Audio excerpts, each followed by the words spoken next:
I'm Ivy Lee, and you're listening to MediaPlex News Radio.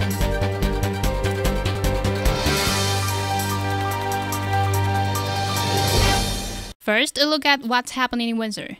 Watch for brightly dressed volunteers at the intersections of busy streets for the next couple of days, as volunteers will be out collecting donations to support the Windsor Goodfellows Club. The Windsor Goodfellow Club kicked off their annual special edition Windsor Star Paper Drive campaign on November 23rd. The Paper Drive campaign is one of only 2 fundraisers that the Goodfellows Club holds throughout the year to raise funds to support the multiple programs. Mike Beaumont, team captain for the Council Riverside and St. Teresa, explains why this is such an important fundraiser.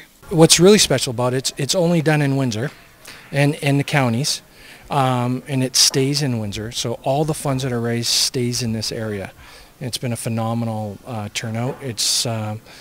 So everything that they raise is locally used right here, so it's not going to, Chatham or Toronto, or it's all used right here. The funds raised from this campaign go to provide food baskets, shoes, and support their breakfast program. For MediaPlex News Radio, I'm Laurie Harrison.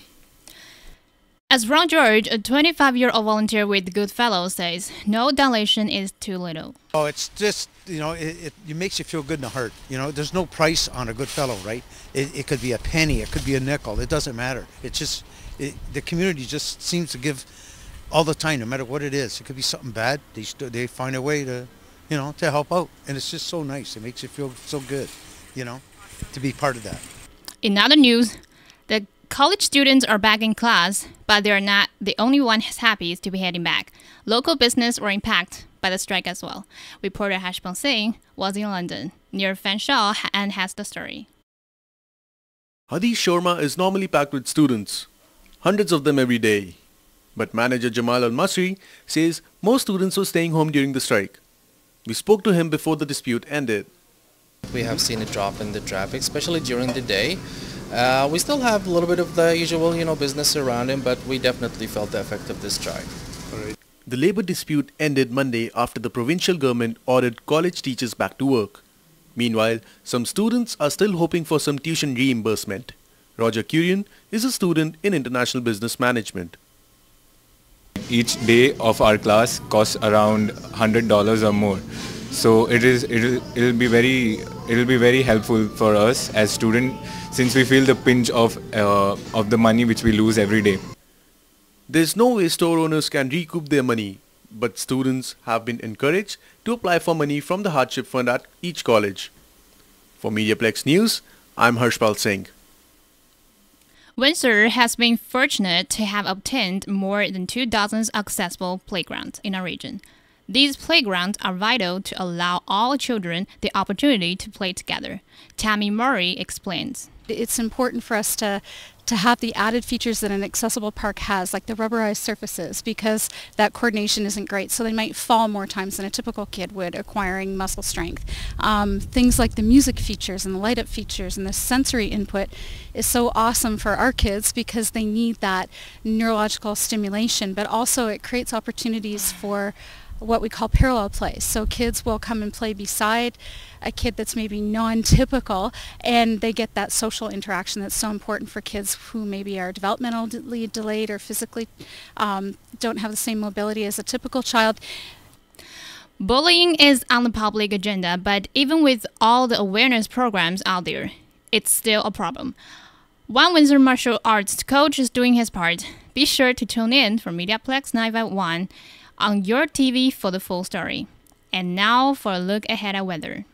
Today, we'll see a mix of sun and clouds with a high of 1. Tomorrow, a second round of sun and clouds, this time with a high of 7. And we cap off the weekend on Sunday with sunny skies and a high of 6. The BizX Awards are celebrating 20 years.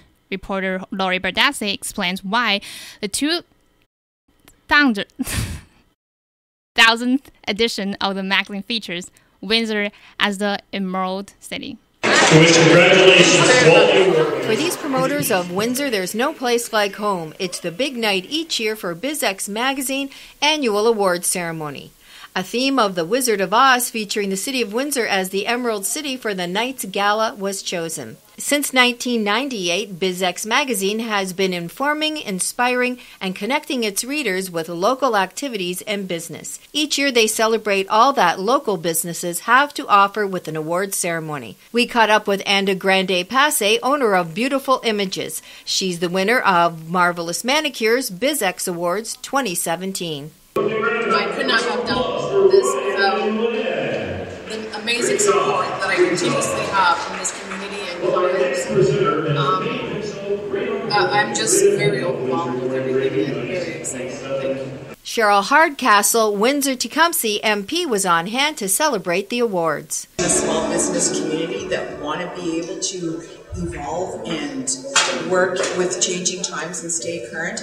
And I think an atmosphere and an event like this helps build that as well. BizX Publisher says that starting tomorrow, BizX 2018 planning starts.